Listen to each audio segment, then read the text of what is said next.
ओम शांति। 18/5/20 की वाणी है। मीठे बच्चे, तुम फिर से अपने ठिकाने पर पहुंच गए हो। तुमने पाप द्वारा रचता और रचना को जान लिया है, तो खुशी में रोमांच खड़े हो जाने चाहिए। प्रश्न: इस समय पाप तुम बच्चों का श्रृंगार क्यों कर रहे हैं? उत्तर: क्योंकि अभी हमें सज धज कर विष्णुपुरी में जाना है। हम इस ज्ञान से सजकर विश्व के महाराजा महारानी बनते हैं। अभी संगम युग पर हैं। बाबा टीचर बनकर पढ़ा रहे हैं, पियर घर से ससुर घर ले जाने के लिए। गीत बजा है, आखिर वह दिन आया आज। ओम शांति। मीठे मीठे स्वीट चिल्ड्रेन, मीठे मीठे सिकिलदे बच्चों ने गीत सुना। तुम बच्चे ही जानते हो कि आधा कल्प जिस माशूक को याद किया है, आखिरीन वह मिले हैं। दुनिया यह नहीं जानती कि हम कोई आधा कल्प भक्ति करते हैं। माशूक बाप को पुकारते हैं, हम आशिक हैं, वह माशूक है, यह भी कोई नहीं जानते। बाप कहते हैं, रावण ने तुमको बिल्कुल ही तुच्छ बुद्धि बना दिया है। खास भारतवासियों को, तुम देवी देवता थे यह भी भूल गए हो, तो तुच्छ बुद्धि हुए। अपने धर्म को भूल जाना, यह है तुच्छ बुद्धि का काम। अभी यह सिर्फ तुम ही जानते हो। हम भारतवासी स्वर्गवासी थे। यह भारत स्वर्ग था। थोड़ा ही समय हुआ है। 1250 वर्ष तो सतयुग था और 1250 वर्ष रामराज्य चला। उस समय था सुख था। सुख को याद कर रोमांच खड़े हो जाने चाहिए। सतयुग, त्रेता, द्वापर यह पास हो गए। सतयुग की आयु कितनी थी यह भी कोई नहीं जानते। लाखों वर्ष कैसे हो सकती है? अभी बाप आकर समझाते हैं, तुमको माया ने कितना तुच्छ बुद्धि बना दिया है। दुनिया में कोई अपने को तुच्छ बुद्धि समझते नहीं है। तुम जानते हो, हम कल तुच्छ बुद्धि थे। अभी बाबा ने इतनी बुद्धि दी है जो रचता और रचना के आदि मध्य अंत को हम जान गए हैं। कल नहीं जानते थे, आज जाना है। जितना जितना जानते जाते हैं, उतना खुशी में रोमांच खड़े होते जाएंगे। हम फिर से अपने ठिकाने पर पहुंचते हैं। बरोबर बाप ने हमको स्वर्ग की राजाई दी थी, फिर हमने गंवा दी। अभी पतित बन पड़े हैं। सतयुग को पतित नहीं कहेंगे, वह है ही पावन दुनिया। मनुष्य कहते हैं, है पतित पावन आओ। रावण राज्य में पावन ऊंच कोई हो ही नहीं सकता। ऊंचते ऊंच बाप के बच्चे बने तो ऊंच भी बने। तुम बच्चों ने बाप को जाना है, सो भी नंबरवार पुरुषार्थ अनुसार अपने दिल से सवेरे उठकर पूछो, अमृत वेले का समय अच्छा है? सवेरे अमृत वेले बैठकर यह ख्याल करो, बाबा हमारा बाप भी है, टीचर भी है। ओ गॉडफादर है, परम पिता परमात्मा तो कहते ही हैं। अभी तुम बच्चे जानते हो, जिसको याद करते हैं, हे भगवान, अभी वह हमको मिला है। हम फिर से बेहद का वर्षा ले रहे हैं। वह है लौकिक पाप, यह है बेहद का पाप। तुम्हारा लौकिक पाप भी उस बेहद के बाप को याद करते हैं, तो बापों का बाप, पतियों का पति वह हो गया। यह भी भारतवासी ही कहते हैं, क्योंकि अभी मैं बापों का बाप, पतियों का पति बनता हूँ। अभी मैं तुम्हारा बाप भी हूँ।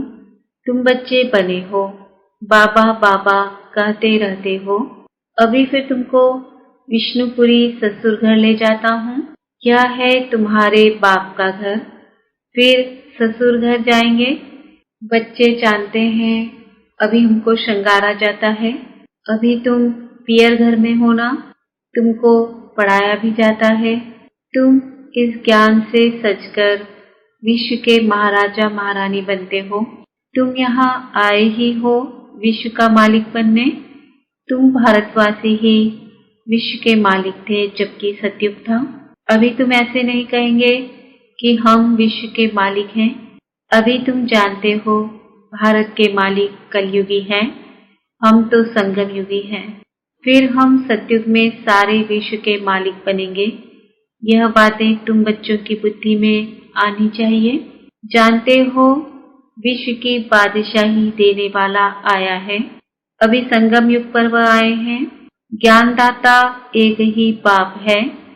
बाप के सिवाय किसी भी मनुष्य को ज्ञानदाता नहीं कहेंगे, क्योंकि बाप के पास ऐसा ज्ञान है जिससे सारे विश्व की सद्गति होती है। तत्वों सहित सबकी सद्गति हो जाती है। मनुष्यों के पास सद्गति का ज्ञान है नहीं।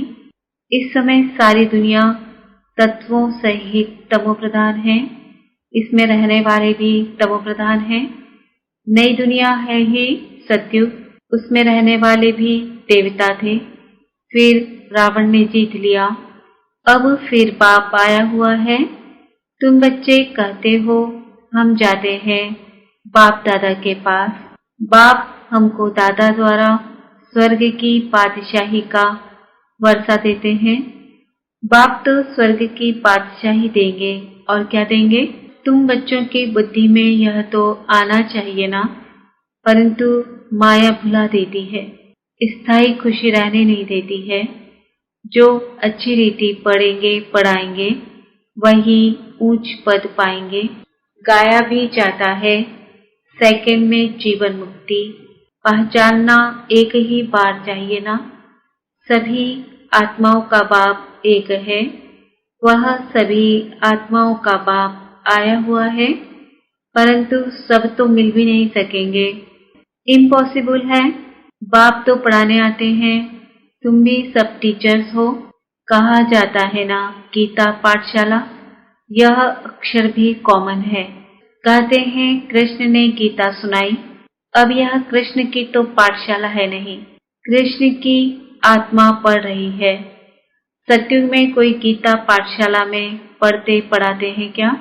कृष्ण तो हुआ ही है सतयुग में, फिर 84 जन्म लेते हैं। एक भी शरीर दूसरे से मिल ना सके। ड्रामा प्लान अनुसार हर एक आत्मा में अपना पार्ट 84 जन्मों का भरा हुआ है। एक सेकेंड न मिले दूसरे से। 5000 वर्ष तुम पार्ट बजाते हो, एक सेकेंड का पार्ट दूसरे सेकेंड से मिल ना सके। कितनी समझ की बात है। ड्रामा है ना, पार्ट रिपीट होता जाता है। बाकी वह शास्त्र सभी हैं भक्ति मार्ग के। आधा कल्प भक्ति चलती है, फिर सर्व को सद्गति मैं ही आकर देता हूँ। तुम जानते हो 5000 वर्ष पहले राज्य करते थे, सद्गति में थे, दुख का नाम नहीं था। अभी तो दुख ही दुख है। इसको दुखधाम कहा जाता है। शांतिधाम, सुखधाम और दुखधाम। भारतवासियों को ही आकर सुखधाम का रास्ता बताता हूँ। कल्प कल्प फिर हमको आना पड़ता है। अनेक बार आया हूँ, आता रहूंगा, इसकी एंड नहीं हो सकती। तुम चक्र लगाकर दुखधाम में आते हो, फिर मुझे आना पड़ता है। अभी तुमको स्मृति आई है 84 जन्मों के चक्र की। अब बाप को रचता कहा जाता है। ऐसे नहीं कि ड्रामा का कोई रचता है। रचिता अर्थात इस समय सतयुग को आकर रचते हैं। सतयुग में जिन्हों का राज्य था फिर गंवाया, उन्हों को ही बैठ पढ़ाता हूँ। बच्चों को अडॉप्ट करते हैं। तुम मेरे बच्चे हो ना। तुमको कोई साधु संत आदि नहीं पढ़ाते हैं। पढ़ाने वाला एक बाप है जिसको सब याद करते हैं। याद जिसको करते हैं जरूर कभी आएंगे भी ना। यह भी किसको समझ नहीं है कि याद क्यों करते हैं, तो जरूर पतित पावन बाप आते हैं। क्राइस्ट को ऐसे नहीं कहेंगे कि फिर से आओ, वह तो समझते हैं लीन हो गया, फिर आने की बात ही नहीं। याद फिर भी पतित पावन को करते हैं। हम आत्माओं को फिर से वर्षा दो। अभी तुम बच्चों को स्मृति आई, बाबा आया हुआ है, नई दुनिया की स्थापना करेंगे। वह फिर भी अपने समय पर रजो तमो में ही आएंगे। अभी तुम बच्चे समझते हो, हम मास्टर नॉलेजफुल बनते हैं। एक बात ही है जो तुम बच्चों को पढ़ाकर विश्व का मालिक बना देते हैं, खुद नहीं बनते हैं। इसलिए उनको कहा जाता है निष्काम सेवाधारी। मनुष्य कहते हैं हम फल की आश नहीं रखते हैं, निष्काम सेवा करते हैं, परंतु ऐसे होता नहीं है। जैसे संस्कार ले जाते हैं उस अनुसार जन्म मिलता है, कर्म का फल अवश्य मिलता है। सन्यासी भी पुनर्जन्म गृहस्थियों के पास लेकर फिर संस्कार अनुसार सन्यास धर्म में चले जाते हैं। जैसे बाबा लड़ाई वालों का भी मिसाल देते हैं। कहते हैं गीता में लिखा हुआ है जो युद्ध के मैदान में मरेगा वह स्वर्ग में जाएगा, परंतु स्वर्ग का भी समय चाहिए ना। स्वर्ग तो लाखों वर्ष का देते हैं। अब तुम जानते हो बाप क्या समझाते हैं। गीता में क्या लिख दिया है। कहते भगवान वाच मैं सर्वव्यापी हूँ। बाप कहते हैं मैं अपने को ऐसी गाली कैसे दूंगा कि मैं सर्वव्यापी हूँ, कुत्ते बिल्ली सब में हूँ। मुझे तो ज्ञान सागर कहते हो, मैं अपने को फिर यह कैसे कहूँगा। कितना झूठ है, ज्ञान तो कोई में है नहीं। सन्यासियों आदि का मान कितना है, क्योंकि पवित्र है। सतयुग में गुरु तो कोई होता नहीं। यहाँ तो स्त्री को कहते तुम्हारा पति गुरु ईश्वर है, दूसरा कोई गुरु नहीं करना। वह तो तब समझाया जाता था जब भक्ति भी सतो प्रधान थी। सतयुग में तो गुरु था नहीं। भक्ति की शुरुआत में भी गुरु होते नहीं, पति ही सब कुछ है, गुरु नहीं करते। इन सब बातों को अब तुम समझते हो। कई मनुष्य तो ब्रह्मा कुमार कुमारियों का नाम सुनकर ही डर जाते हैं, क्योंकि समझते हैं यह भाई बहन बनाते हैं। प्रजापिता ब्रह्मा का बच्चा बनना तो अच्छा है ना। बीके ही स्वर्ग का वर्षा लेते हैं, अभी तुम ले रहे हो। तुम बीके बने हो। दोनों कहते हैं हम भाई बहन हैं। शरीर का पान विकार की बांस निकल जाती है। हम एक बाप के बच्चे भाई बहन विकार में कैसे जा सकते हैं। यह तो महान पाप है। यह पवित्र रहने की युक्ति ड्रामा में है। सन्यासियों का है निवृत्ति मार्ग, तुम हो प्रवृत्ति मार्ग वाले। अब तुम्हें इस छीछी दुनिया की रस्म रिवाज को छोड़कर इस दुनिया को ही भूल जाना है। तुम स्वर्ग के मालिक थे, फिर रावण ने कितना छीछी बनाया है, यह भी बाबा ने समझाया है। कोई कहे हम कैसे माने कि हमने 84 जन्म लिए हैं। यह तो हम अच्छा कहते हैं ना। 84 जन्म नहीं लिया तो ठहरेगा ही नहीं। समझा जाता है यह देवी देवता धर्म का नहीं है, स्वर्ग में आ नहीं सकेगा। प्रजा में भी कम पद लेंगे। प्रजा में भी अच्छा पद कम पद है ना। यह बातें कोई शास्त्रों में नहीं है। भगवान आकर किंगडम स्थापन करते हैं। श्री कृष्ण तो वैकुंठ का मालिक था, स्थापना बाप करते हैं। बाप ने गीता सुनाई जिससे यह पद पाया, फिर तो पढ़ने पढ़ाने की दरकार ही नहीं। तुम पढ़कर पद पा लेते हो, फिर थोड़े ही गीता का ज्ञान पढ़ेंगे। ज्ञान से सद्गति मिल गई। जितना पुरुषार्थ उतना ऊंच पद पाएंगे। जितना पुरुषार्थ कल्प पहले किया था वह करते रहते हैं। साक्षी हो देखना है, टीचर को भी देखना है। इसने हमको पढ़ाया है, हमको इनसे भी होशियार होना है। मार्जिन बहुत है, कोशिश करनी है ऊंचते ऊंच बनने की। मूल बात है तमो प्रधान से सतो प्रधान बनना है। यह समझने की बात है ना। गृहस्थ व्यवहार में भी रहना है, बाप को याद करना है तो पावन बन जाएंगे। यहाँ सब पतित है, इसमें दुख ही दुख है। सुख का राज्य कब था यह किसको पता नहीं है। दुख में कहते हैं, हे भगवान, हे राम, यह दुख क्यों दिया। अब भगवान तो किसको दुख देते नहीं, रावण दुख देते हैं। अभी तुम जानते हो हमारे राज्य में और कोई धर्म नहीं होगा, फिर बाद में और धर्म आएंगे। तुम भल कहाँ भी जाओ, पढ़ाई साथ है। मन मनाभव का लक्ष्य तो मिला है, बाप को याद करो। बाप से हम स्वर्ग का वर्षा ले रहे हैं, यह भी याद नहीं कर सकते। यह याद पक्की चाहिए, तो फिर अंतमति सुगति हो जाएगी। अच्छा, मीठे मीठे सिक्किल दे बच्चों प्रति माता पिता बाप दादा का याद प्यार और गुड मॉर्निंग। रूहानी बाप की रूहानी बच्चों को नमस्ते। हम रूहानी बच्चों की रूहानी बाप दादा को याद प्यार गुड मॉर्निंग नमस्ते ओम शांति।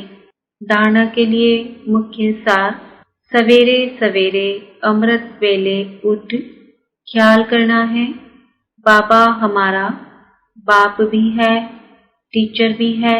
अभी बाप आया है हमारा ज्ञान रत्नों से श्रृंगार करने। वह बापों का बाप, पतियों का पति है। ऐसे ख्याल करते अपार खुशी का अनुभव करना है।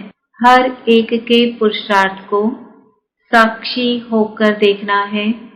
ऊंच पद की मार्जिन है, इसलिए तमो प्रधान से सतो प्रधान बनना है।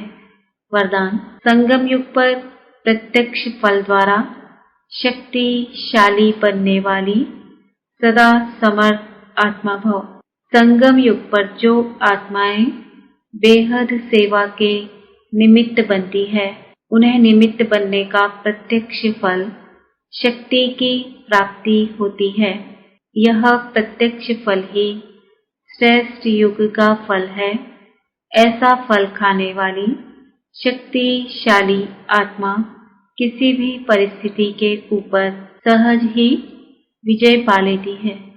वह समर्थ बाप के साथ होने के कारण व्यर्थ से सहज मुक्त हो जाती है।